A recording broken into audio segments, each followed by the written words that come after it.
Shansky. Thank you, Mr. Chairman. That was a student observation. Good evening, Mr. Chairman, members of the commission, Attorney Roger Shansky for the applicant. And I'm here with George Logan from REMA Ecological, and like Somerville Civil Engineer and Landscaping, and Land Surveying, Abigail Adams from A2. Our landscape architect, and I can't read, I don't know who else is there. But since last we met, the parties have all, Martin Burby's probably there, have met on the site and spent a small amount of time. And I believe based on the writings from Mr. Burby and Mr. Logan and Sigrun Gadwa, an additional ecologists that we brought in to participate and facilitate that people are in balance at this point as to the tree retention and landscaping plan. And I think we're ready for your affirmative, well, your questions and your affirmative action on this request. Thank you very much for the update. I do have just a question. Just walk me through Sigrun Gadwa's involvement in this. And they're sort of a new player in this. I'll ask Mr. Logan. Mr. Logan, why don't you walk us through who they are, why they're brought on, and all that sort of thing. Sure, I do have her curriculum here. Which we'll put in the record. Okay, oh, excellent, thank you. You can pass it. Thank you. So, Ms. Godwell, I've done work with Mrs. Godwell over the years. She has her obviously own company out of Cheshire, Connecticut. She's very similarly qualified as me, but her bent is more towards plants. She's a qualified botanist, fine ecologist. I'm more towards the wildlife portion. And I thought it'd be interesting to get the three heads together, Mr. Brogy's head, myself, and Ms. Godwell, who has the specific expertise. And by the way, the little memo that I gave you on triclopyr, it's used better than glyphosate. That is something that Ms. Godwell and I put together. So Ms. Godwell, as you can see from her report, I did bring it to the site, explain where we were and maybe some of the concerns that had been voiced at that time. So you can see there's 3 times that we went out there. The second time we were out there with Ms. Adams also, and that's when we finalized the tagging of all the trees. So we quoted them so that Mr. Brogy can go out there and say, okay, this particular color means this, and so on. It took us a while to find the trees because the little tags on them, they have varnished and they're same color as the bark. So and my eyes are not as good as they used to be, but we found them all, but except one, I believe. And then Mr. Brogy came out on the 7th. We spent a good amount of time going around and basically discussing every tree that was being removed, why it was being removed.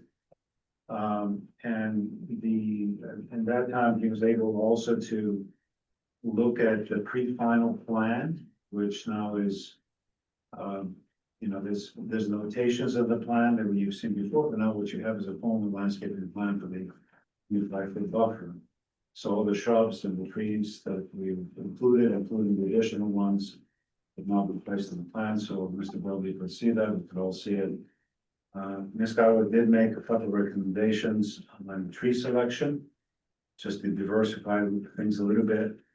And so we sort of took a few of the red maples away and we replaced them with pin oak and also with black gum or tupelo, which we did find one, by the way, so it seems to like the area. And these are facultative wetland species that will do very well with this kind of sort of conditions. And as we went around, one of the things that we noted was significant, as you remember from Mr. Brogy's report, not the last one, but the one before on September 24th, he had a sketch in the back, and he made a really red thing and said shade opportunity. So we spent a little more time in the shade opportunity area. Of course, we had already included additional trees there.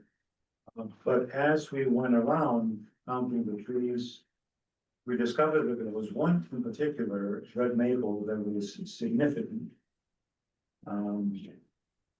24-inch earth plus, which if we looked at its crown and discovered that it really widened out and it's pretty good shape. And the only reason that it was being taken away at that time is because it seemed to have, at least in our initial assessment, be interfering with the construction of the retaining. But as we looked at it more closely, and Mr. Rock kind of helped us out there, we discovered that, oh, no, this tree can be saved. And so that tree is probably is the significant tree that exists there today that provides shade from the south towards the wetland. And as you probably saw also from Mr. Brogy's report, there was a goodly amount of discussion on this mountain laurel that seemed to be of some age, partially dead. So we figured that if we prune it properly, and now that we maybe allow a little more sun to come in through the leaves, so we have a little less shade, that we'll probably do better. So we saw we're going to save that. So Miss Godwell also opined a little more than I would have, the Norway maple, and why it's a good thing to get rid of, because if we don't, it's just going to, some arrows would eventually sprout more Norway maples, and Norway maples do have this ability apparently to limit the amount of herbaceous growth in the forest understory. So we're taking all those away, putting more trees in, as before, saving that one red maple. And then, of course, we have the discussion about woody debris in the wetland. We all agree that leaving some of the woody debris is a habitat element.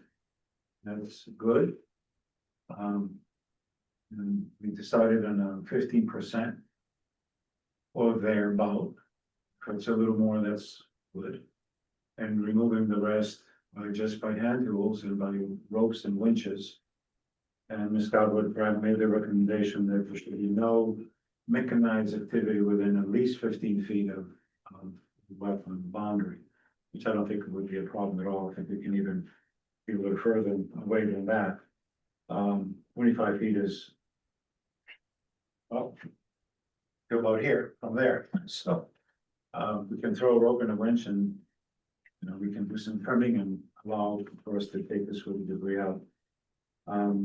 She did agree with no herbicide within the 25 foot. Made a recommendation of using the triclopyr outside of that. Noted that as we open the canopy a little bit, that we'll have two things happen. We'll have beneficial things coming up from the seashells. There's already some ferns there that will probably do a little better. But also we have some invasive species. And a noxious species, which I guess is native, and that's poison ivy, but it is a native. And global warming has kind of helped it out a little bit. And so the Japanese honeysuckle, which does form some mats here and there, would have to be chased after and be basically pulled on right hand. And we do have experience in that. I had experience of it in my backyard, and just pulling it kind of eliminates it after maybe two pulls. I think I did a third one. I think most of it came out with two. And she did very much like Ms. Adams' recommendations as far as planting materials, with a flair for the coastal zone, which obviously we have to be aware of.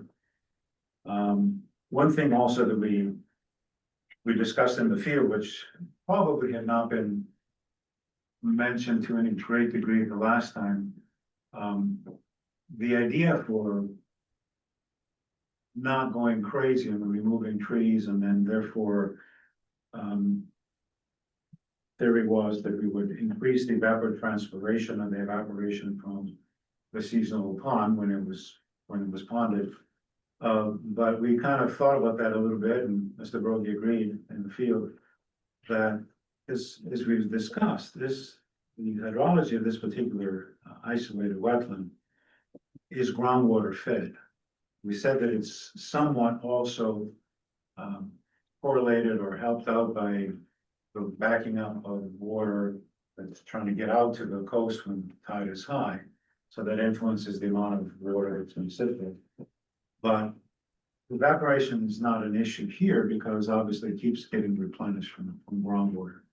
So that was a good thing that we thought about it. So then the shading part became a little less important. And as a matter of fact, Ms. Godwin said in her report, having a little decreased shade actually is going to be beneficial to both what's in the seed source already that probably can't do very well because of the shade, and also for whatever plants we're planting that might do a little better initially with a little more light. I think the only other thing was that notation that I don't have in front of me right now from the plan, that Ms. Adams, Number two. you have that? L102, I do. Oh, goody. So I'll wait for Ms. Shansky to bring that out. Or Abigail could read that. Or Abigail could read it when she has a few things to say. But anyhow, I mean, at the end of the day, maybe bringing Ms. Adalwin was superfluous, but and there's a plethora of expertise here, which is never a bad thing. You get a little different angle of expertise, you come to a better result at the end. So I think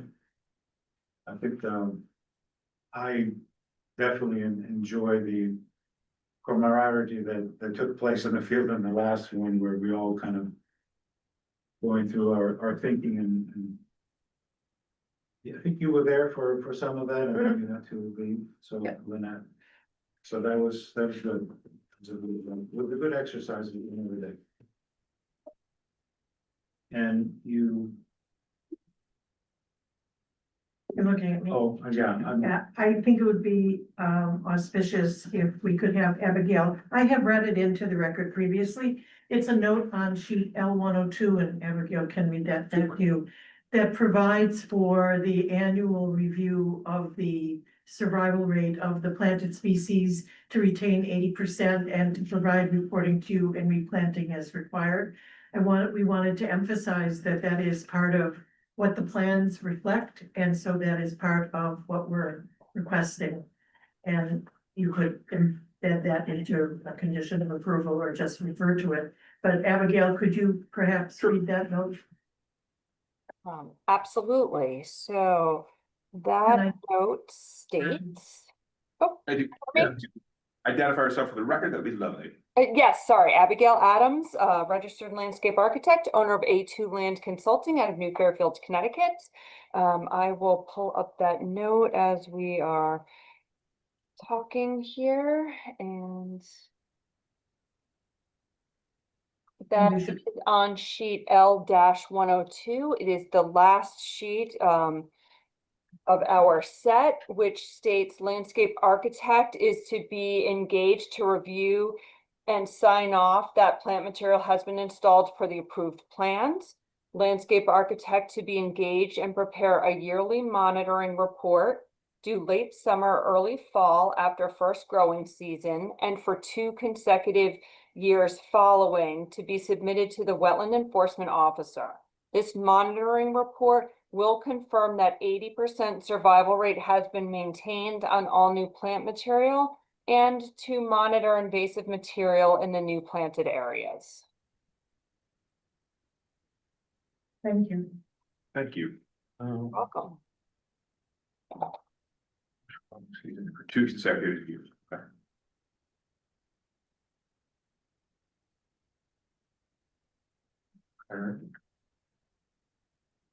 All right, anyone else, did you wanted us to hear from before we move on to Mr. Brogy? I think Mr. Brody would be appropriate. Okay. Mr. Brogy, are you with us? I think you are muted, but with us. Oh, there he is. How about now? Now it's great, now it's great. Wonderful, thank you. Well, as you know, as George said, we met in the field and we did identify a large maple that we could save, which I thought was great. Um, the augmented landscaping plan, certainly increases the structure and shade around the wetland. We agreed on how we'd be handling the herbicides around the wetland. I had initially written a September 24th letter enumerating a variety of things, and then I submitted a second letter, October 9. I hope everyone has both.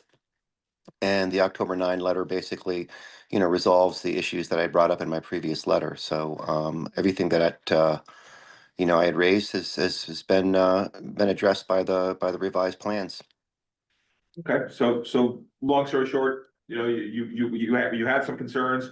We fleshed them out verbally and sort of in dialogue at our last meeting. You wrote the letter on the 24th, delineating those concerns. You had the meeting with everyone, at least one meeting, we went out to the field. The plans were revised to what we have for us today, and those plans have met your concerns to your satisfaction? Yes. Okay. And so is it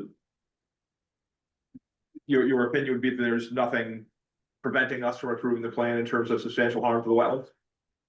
Well, that would be up to the commission. I have no further concerns for the application. Okay. Right, any questions for anyone? I have one, Mr. Logan, maybe you can help me out with, on page 4 of the, October 13th letter. The last one, the first, at the top of the page, that paragraph, the last sentence. It, states clipping clonal shoots will be necessary for several years until roots reserves are depleted. Is that part of the plan that you will have to do that over a period of years, or how will that be managed? Yeah, so this specifically is talking about the locust, which we have one within our 25. Yeah. Yes, so they are notorious for, you can remove, and remember, well, one of the things we said, and I might as well remind everyone, within the 25-footer, we're just flush cutting. Right. And taking out the rest of the tree, but leaving the roots in place. So the same thing will happen with the locust, and the locust will still have reserves. And it will immediately start popping up shoots. So what Ms. Godway has been recommending, that those clonal shoots have to be cut until the reserves are depleted, and therefore it was not going to grow another tree from its shoots. Sure. And that will be done by the property owner, That or? will be done by whoever the property owner will hire to deal with the invasive species removal. Okay. If he calls me and gives me proper tools, I'll do it myself. Sure. All right, thank you. Well,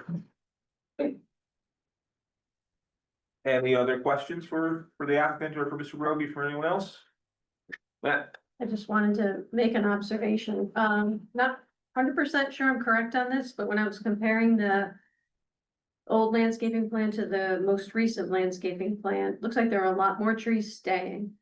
And specifically within the 50 feet of the wetland, looks like there are 4 more trees staying. 2 of them, I think, didn't make it onto the landscape plan. I'm not sure if I was right about that. I did talk to Angela about it. I think she was gonna check, but it looks like 216 and 217 didn't make it into plan 3, which is the final landscape plan with the trees to remain and the trees to be planted, which is probably the one that I'll be referring to. So I just wanted to confirm that those trees would be on the final plan. And basically that's it. Abigail would be the one that's. Yes, that was a AutoCAD drafting mistake. Those 2 trees, 216 and 217 were on the wrong layer when we printed it. Those 2 trees are to remain. Okay, just confirming that. Yes. Okay. Thank you. One other comment. Sure. Mr. Brody suggested in lieu of a silt fence, the more less invasive silt type socks, if you, there's another way to do it, on the actual perimeter of the wetland. Okay, I don't see that, I think that just needs to be added to sheet, C201, which already shows the actual silt fence, which is gonna be put in farther out to protect against the construction that goes on when the retaining wall goes in, so. Does the applicant have any thoughts about that suggestion? Sure. Reasons for, reasons against, that kind of thing? No, I'm all for the system. It's so much easier, and it can have contours, and it's easier to install. And that area really doesn't have a high risk of erosion anyhow, so that will be more than sufficient. It's fine. Very good. Matt? if everybody's done. And if, I was assuming the commission might act tonight, so I took the liberty of drafting some motions. Excellent. So took into consideration everything that was said at the last two meetings. And the comments in the letters and the most of this as a draft for the commission to consider.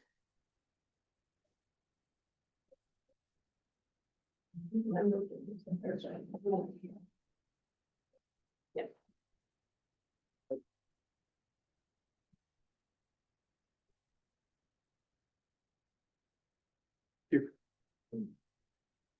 Thank you very much.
Okay, if everyone got a chance to take a look. All right. I will make a motion to approve the application, 25-012, 91 Sheffield Street LLC, map 49, lat 2, with the following conditions. One, the identified trees and mountain laurel shrubs remain within the 100 foot up of the view area will clearly be marked in the field. Two, the removal of woody debris in and around the wetlands to be done by hand. Standing trees to be removed will be flush cut and stumps will remain in place. Three, the contractor will schedule a pre-construction meeting with the IWEO to verify required erosion and sedimentation control measures as described in the 10/9/25 MBI letter have been installed and approved. Four, no herbicides will be used within 25 feet of the wetland boundary. Five, the owner will be responsible for monitoring of wetland plantings and eradication of invasive species for 3 years and will send the annual monitoring reports to the IWWC with photos. 6, finally, all standard permit conditions will also apply. And 7, per the agreement that we discussion that we just had, that a silt sock will be utilized instead of a silt fenced as needed during and after the planned activities around the wetland. Per the MDI letter of 10/9/2025. Mr. Chairman, that's actually included in item 3 already. It would be, that's true. So it's a little redundant, but we'll leave it in there, just in case. Okay, that's what we're talking. Reasons for, and by way of discussion, well, I guess I'll wait for a second on that. Second, go ahead. You go. Give it a J. Thank you. So opening discussion, I'll state the reasons for approval being that the commission has reviewed the application materials and testimony provided in consideration of section 10 of the old Saybrook Inland Wetland Watercourse Regulations. The wetland is small and does not provide exceptional wetland functions values, even though we do value it as a wetland. The regulated activity will not result in a loss of wetland or watercourse resources. No evidence was presented that the regulated activities, as brought to the latest additions, are likely to negatively impact the inland wetlands capacity to support fish, wildlife, to prevent flooding, to supply and protect surface and groundwaters, to control sediment, to facilitate drainage, and to control pollution, to support recreational activities, and to promote public health and safety. And evidence is not presented that the regulated activity, as per the latest amendments, will likely negatively impact the safety, health, or reasonable use of the property or abutting downstream properties. Any other discussion? I just have one. I'd just like to thank the applicant for I know at times very frustrating process, but I think what we've come to here tonight is more than acceptable, and will provide the necessary protection of the wetlands in that property. So thank you. Here. Any other discussion? I was just gonna put on record that, Lynette and I on Tuesday did a site walk with Mr. Odd. I just didn't get to say it earlier in the meeting. That was all. All right. All in favor? Aye. Any opposed? Any abstentions? We were approved. Thank you. Thank you, Attorney Chansky. Thank you, everyone. Thank you. Thank you. Very good.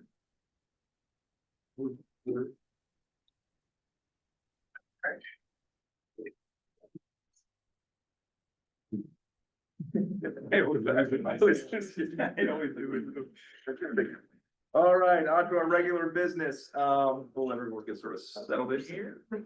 Has everyone had a chance to review the minutes from our last meeting?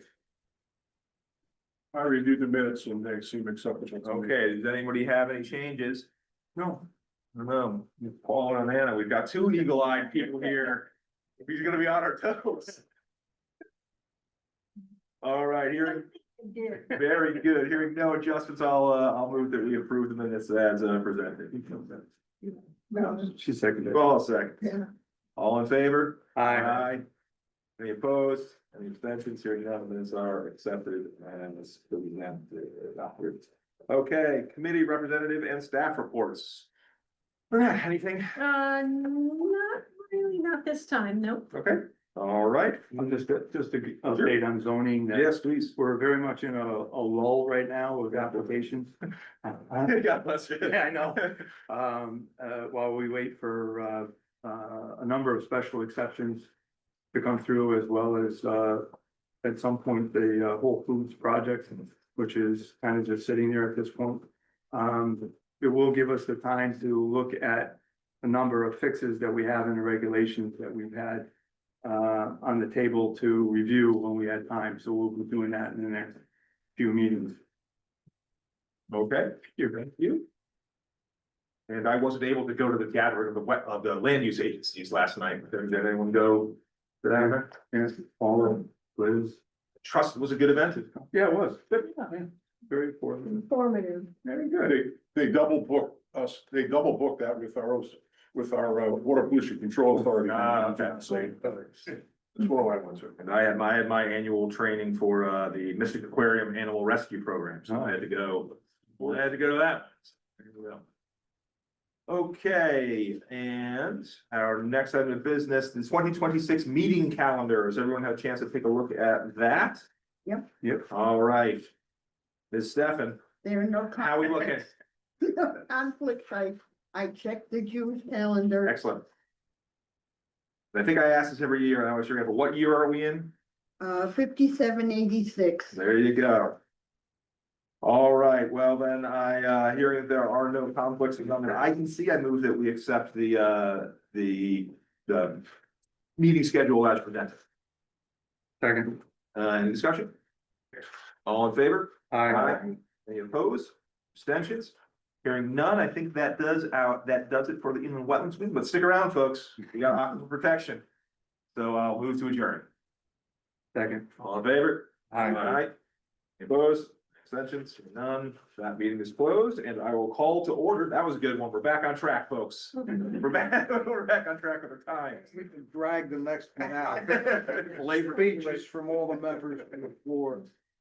Whatever. All right, folks, I will call to order. It is 7:44, 7:43. And I will call to order the Town of Old Saybrook Aquifer Protection Agency regular meeting for today, Thursday, October 16th. Present, we have everyone who was present for the previous in the wetlands meeting. And our regular business. Has anyone had a chance to review the minutes from the January 16th, 2025 meeting? I found them acceptable. All right, then I move that we accept the minutes as presented. Second. All in favor? Aye. Opposed, and abstentions, hearing none, we accept the minutes as presented, and our task tonight, aquifer protection, any staff reports, anything going on? Actually, All right, yes. lay it on me. So the registrations are valid for 5 years, and can you believe it's coming up on 5 years? So, there are 3 properties left that are registered. They've all submitted their applications for re-registration. In the process of doing the inspections now. So in coming months, you'll be looking at those to, approve or not, probably approve the re-registrations. Do we do sidewalks of those? No, Okay, maybe thinking like quarries that Yeah. zoning had to do. you could if you want to. We'll see when they come in, what the weather looks like. Yeah, one of them's the transfer station, so that Okay. one would be, it's pretty extensive. There's a lot going on there. The other 2 are pretty small, so I would do the transfer station if you want to do a walk. All right. Okay, and moving on to our piece of business here tonight, the 2026 meeting calendar, we meet at the same times. I don't see any problems if the wetlands meetings are okay, these ones are probably okay as well, so I will move that we accept the meeting schedule as presented. Second. Any discussions? All in favor? Aye. Any opposed? Any abstentions? Hearing none. That calendar is on the books too, so, and I will move that we adjourn our protection. Second. And all in favor? Aye. Thank you, everyone.